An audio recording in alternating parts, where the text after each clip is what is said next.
The moment you close civic space, the moment you shut down the mouth of citizens, what do you expect out of the election? That is not a radical activist speaking. That's a former cabinet minister, a woman who helped draft Uganda's constitution. And when such a citizen suggests that elections are meaningless, it should trigger a moment of contemplation. However, Uganda's electoral body is promising to deliver a free and fair election. When have they ever been free and fair? You may all of you go and vote, and yet because the government wants to win, your voting may not appear. And if such a trust deficit, the one we are seeing, already exists, are we looking at a low voter turnout as the main feature of this election? And if so, which presidential candidate will actually benefit from a low voter turnout? I want my vote to be counted, so I wish it will be counted, and I believe that it will be counted. And that is what we are discussing today. Hello and Happy New Year. My name is George Okachi. My name is Mimi Mefo Newu. Welcome to Under the Baobab, where we make complex issues personal. Yes, definitely. Every Friday we sit down with policy makers, politicians, and African leaders to break down the issues that matters the most to you. And we want you to subscribe and be part of the community on our YouTube channel and join the conversation. Please subscribe. So, George, today we are talking about Uganda and the Pearl of Africa and the elections in Uganda, which is arguably the beating heart of functioning democratic countries. Definitely, Mimi. And this is why today it is our honor to have Dr. Maria Rukoza Kaburunga Matembe. She is a strong advocate for women's rights, fearlessly outspoken, and was Uganda's first Minister of Ethics and Integrity from 1998 to 2003. And I believe that we'll be having some ethics today. George is also from Uganda, so I'll have a lot to learn today.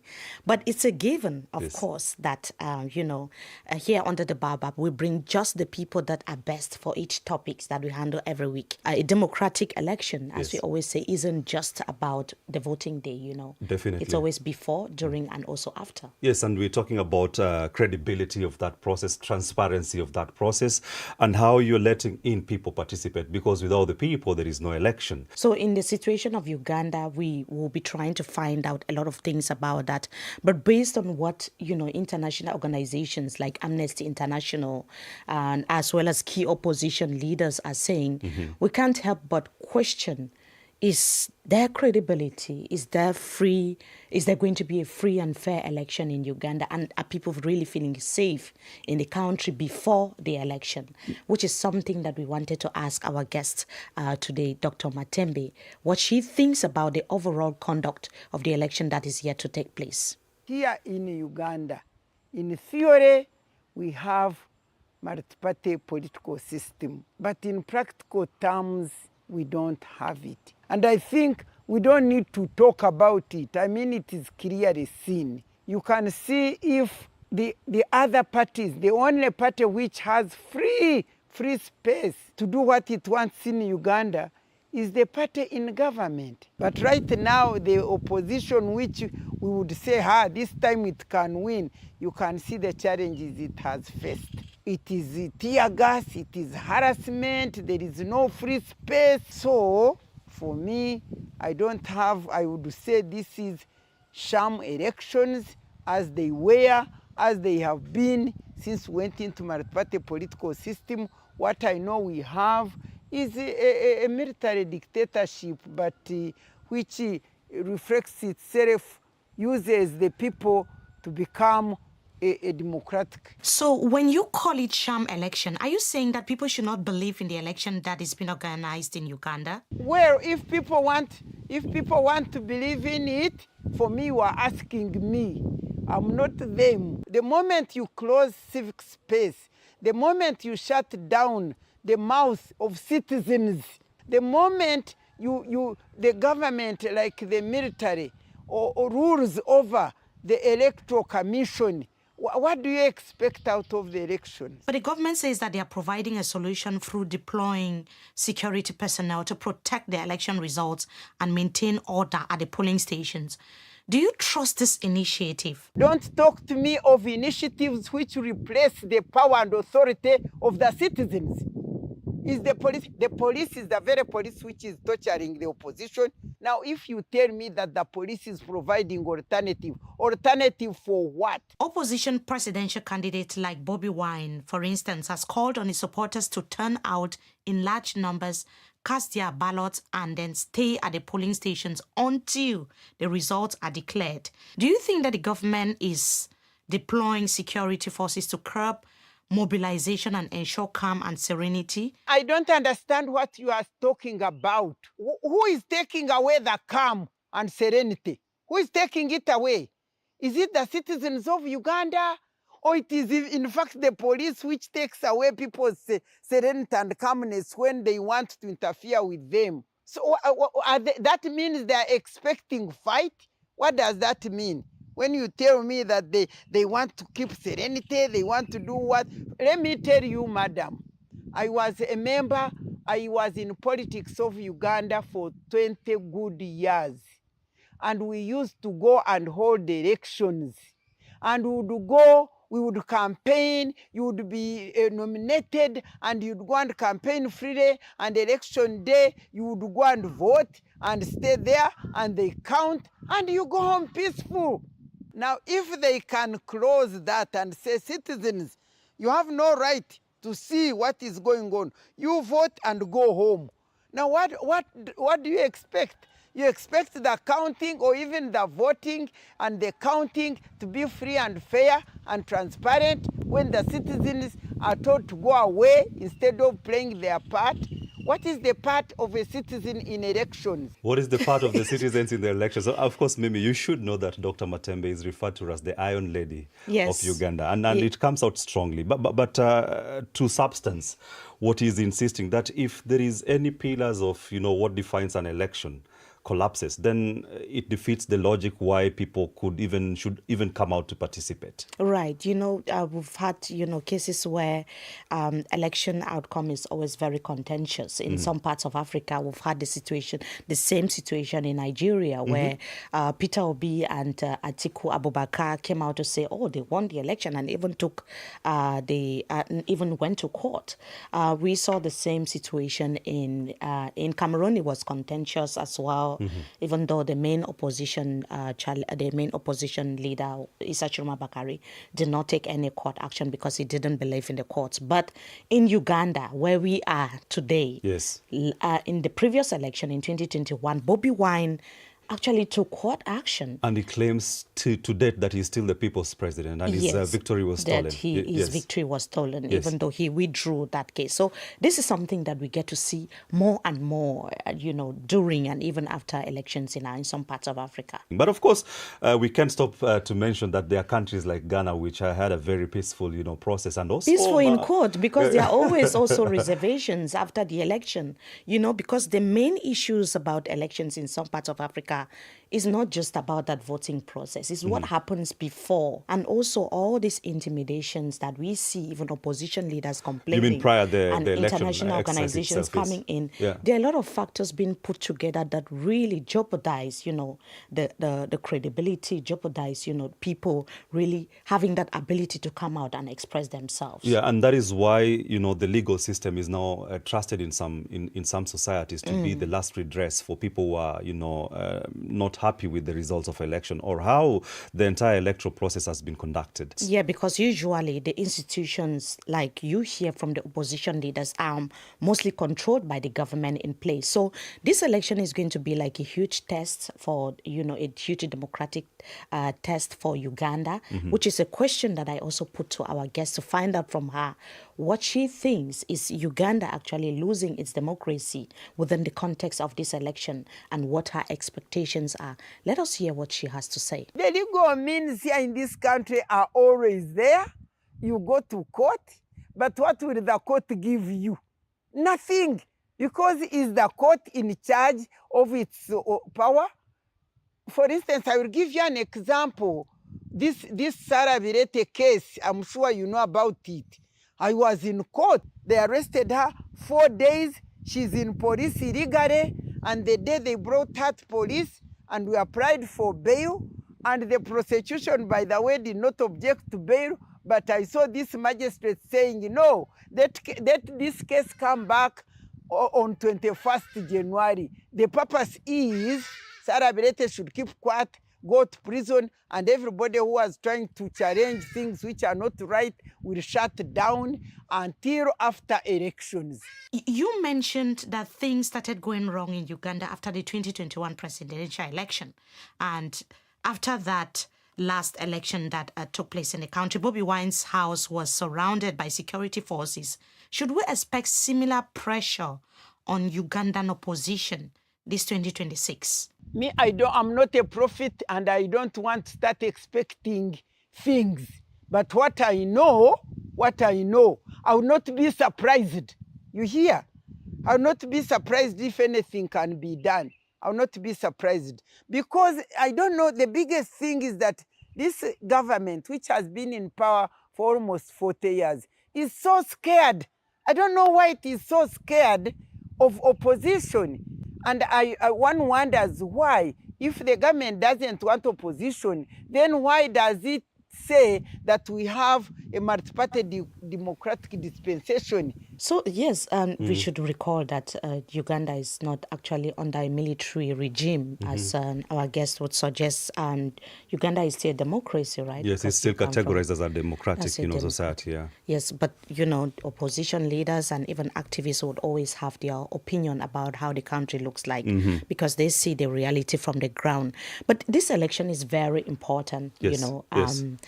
For the people of Uganda because after ruling the country for more than 40 years, there's going to be a question of whether this will be a continuity for President Yoweri Museveni or, a halt of that, government that has been going on for so many years. And we've seen a very spirited campaigning period for all the participating candidates. We should mention that there are about 8 candidates who've already offered themselves for the position of presidency. Right. But Robert Chagulanyi, also known as Bobi Wine, is considered as the formidable contender, the main challenger to President Museveni.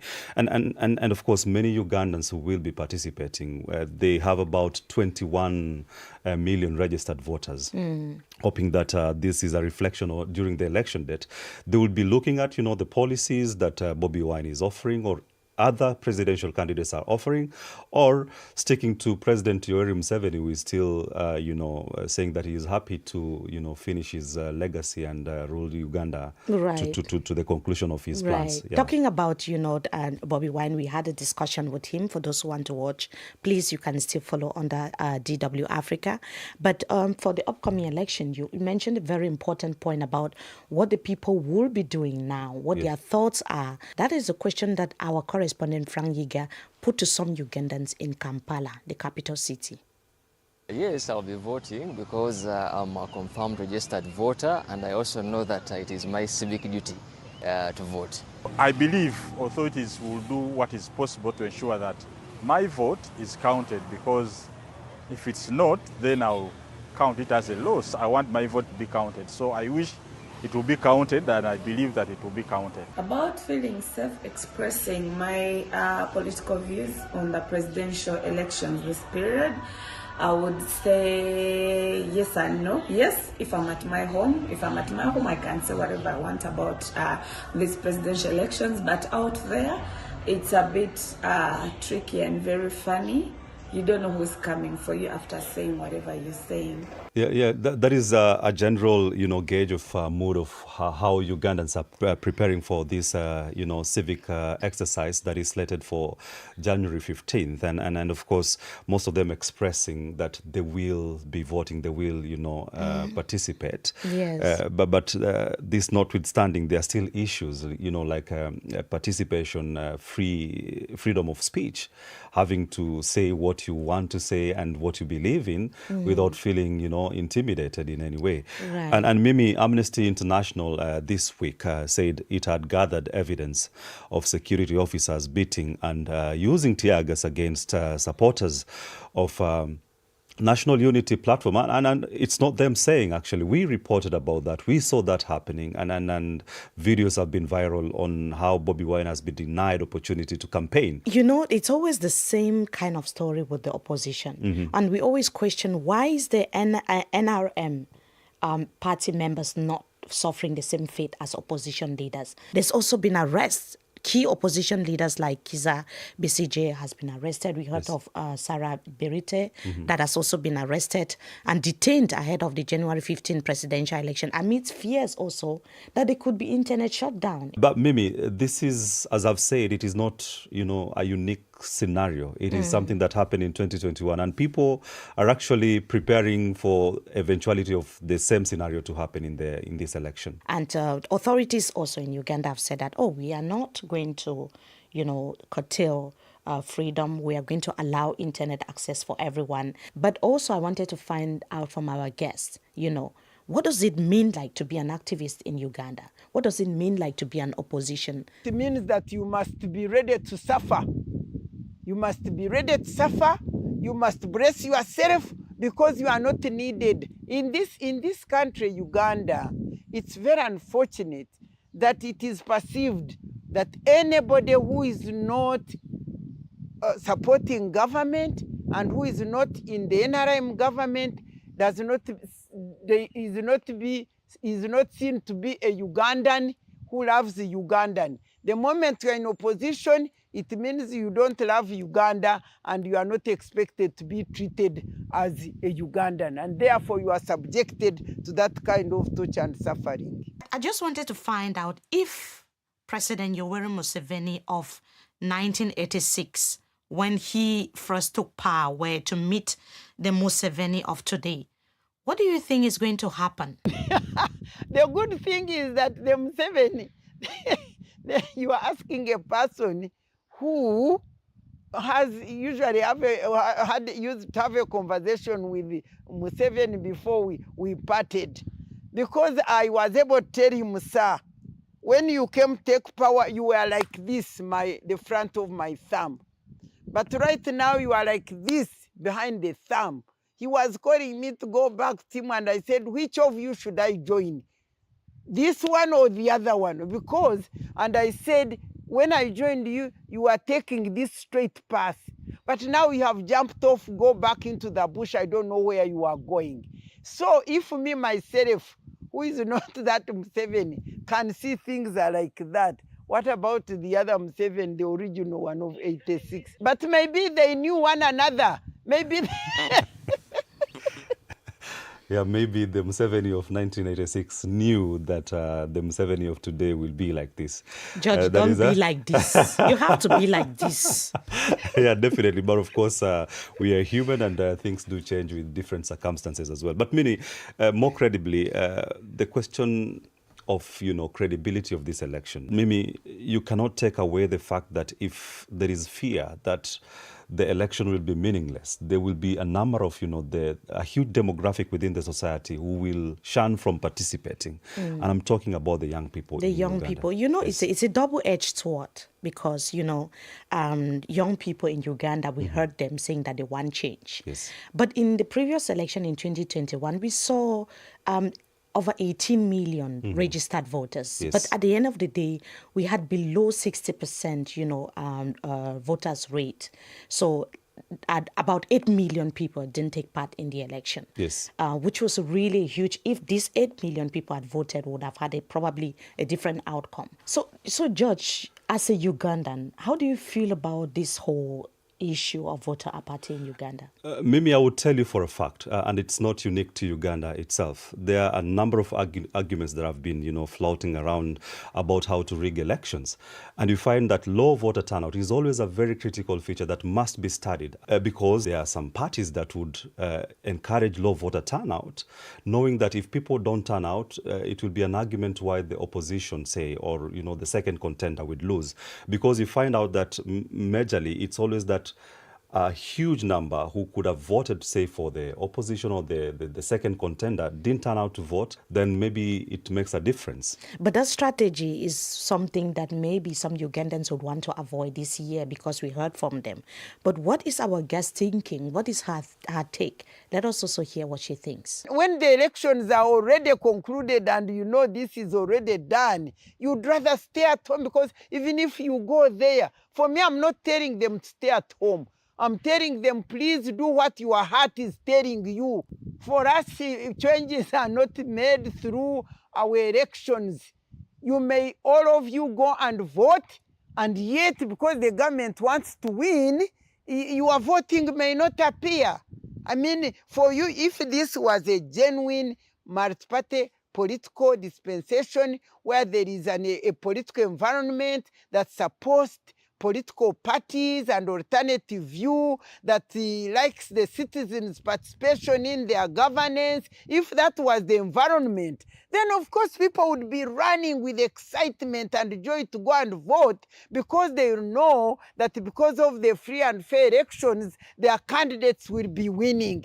But now it is like concluded. But are you going to vote yourself? Will you participate in the 2026 presidential election in Uganda? I will do what my heart, my God will guide me to do. In my things, in whatever I do, I'm guided by God. Don't think I came here to talk to you. First challenge, I said what. In the meantime, the Lord was guiding me. So I'm telling Ugandans, in the current political environment in which we are, and I'm saying, do what your heart is telling you to do. Just guided by God. Yes, and do what your heart is telling you to do. Yes. That was a heated one. And when the conversation is heated like that, what do we do under the baobab? Normally we retreat and, sit down under this shade and get to know our guests on the other side. So what is the most underrated Ugandan dish?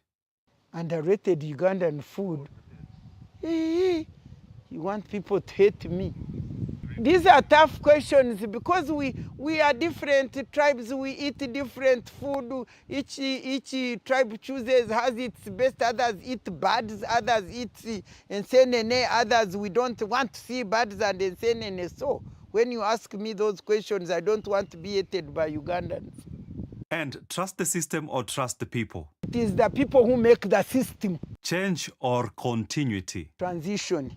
Bobi Wine or Museveni? My friend, whoever God brings. And will you prefer to watch AFCON game or a debate with President Museveni? Maybe I could watch a football match.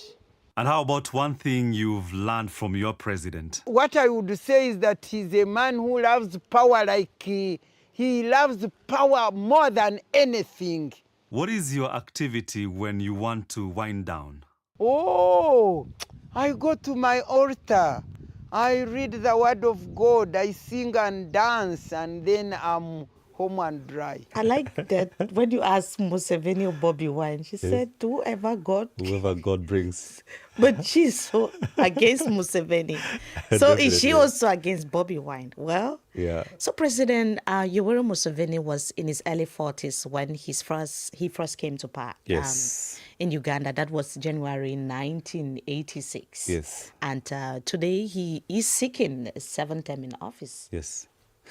I mean, that was like some 3 months before I was born. So I was born, found Museveni in power, and he is also considered as a top contender in this election. So meaning, and he's 81 now. He's 81 right now. So it means that he may keep on ruling Uganda. Yes. So another big issue I just wanted to ask you, George, what do you see? Do you see Uganda today without President Museveni as a leader? Wow, that is a very interesting question, Mimi, if you asked me. And if anything, maybe people have grown through, the reign of President Museveni. They know no any other leader than Museveni. Right. And I remember there are some people who would make, fun, like, who is Museveni of Cameroon? Or who is Museveni of Ethiopia? They think Museveni is synonymous to the name of president.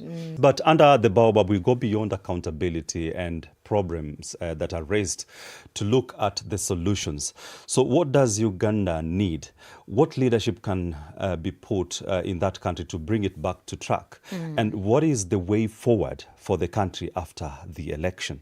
Great questions there, Judge. And this is beyond campaign promises or the all wealth that is promised. I mean, we saw when President Museveni was detailing what he will do when he's voted, he says there is peace already in Uganda. There's water, you know, there's access to health. Yes. But if I'm voted again, I'm going to give, you know, free, he said, clean water. Yes. So he said some things and contradicted himself again. You know, after 40 years, you've not been able to achieve most of these things. Yes. And you say you want to do them if you are given the opportunity. But let us hear what our guest has to say about these promises and what Uganda actually needs. Oh my God. Let me tell you the challenge we got. Leadership, the word leadership means about others. We used to have a leadership that was people driven and service oriented. The current leadership which we have is not people-centered. It is self-centered and power-oriented. So who, in your view, represents the most credible option to bring meaningful change in Uganda today? People keep saying that, is it between Museveni or Bobi Wine? It's not Museveni and Bobi Wine who are Ugandans or Honorable Kyagulanyi. It's not President Museveni and Honorable Kyagulanyi who are the only leaders in this country. But many of those who could be taking Uganda into a change, they don't want to suffer what is going on, so they are there not participating. If you had the opportunity to advise President Museveni, what will your advice be? My advice, I have always told him, he did what he did and he did a wonderful job. He did so well, I'm telling you. The first Museveni government picked Uganda out of a ditch and put it on the foundation, and Uganda started to flourish. But when our president loved power more than the vision that he had come with, then things went astray. I have always told him, please, President Museveni, I wish you could rest because you served. Now, instead of your legacy being good when you leave, it will end up badly. He can never lose. He's going to win and go back. But the advice I would want to give him is if he could allow what I call, we have been demanding for a dialogue. Even after elections, we could enter into a dialogue and discuss as to how the country is going to be governed. In which case, where even people who are in opposition and those who are in government, where they could come together and constitute a government of national unity. For me, that's what I see that can redeem Uganda and maybe take it in a better position. Because you cannot think that the only people who have wisdom, the only people who have intellect, the only people who love Uganda are the only ones who support NRM. You can't think like that. I wish President Museveni could organize a dialogue of Ugandans and involve senior citizens in this country who don't lack, who don't want to be bought, who can sit at a table and we say, how are we going to redeem our nation? Because for the last 20 years, the multi-party politics have not worked. Instead, they have led us back to the times of Obote and times of Amin, when people used to disappear. We have gone back to that kind of system. Interesting thoughts there. But my take-home, Judge, is elections only matter when they reflect the will of the people. When you see that the person you voted for ends up ruling the country. That's what matters to me. Yeah, definitely. And beyond Uganda, this conversation speaks to Africans everywhere and African nations everywhere. It raises urgent questions about power, accountability, voter trust, youth participation, and what happens when democratic institutions no longer protect the vote of the people. That's very important because this is a conversation that we have every Friday of the week. And if you want to be part of this conversation, you can follow Under the Baobab on our YouTube channel, DW Africa. Also join us on Spotify and Apple Podcasts as we continue slowly to slow down and Right. ask hard questions. Right. Yes. And here we make complex issues very, very personal, George. Yes, my name is George Okachi. Until next time. And I am Mimi Mefonewu. Bye.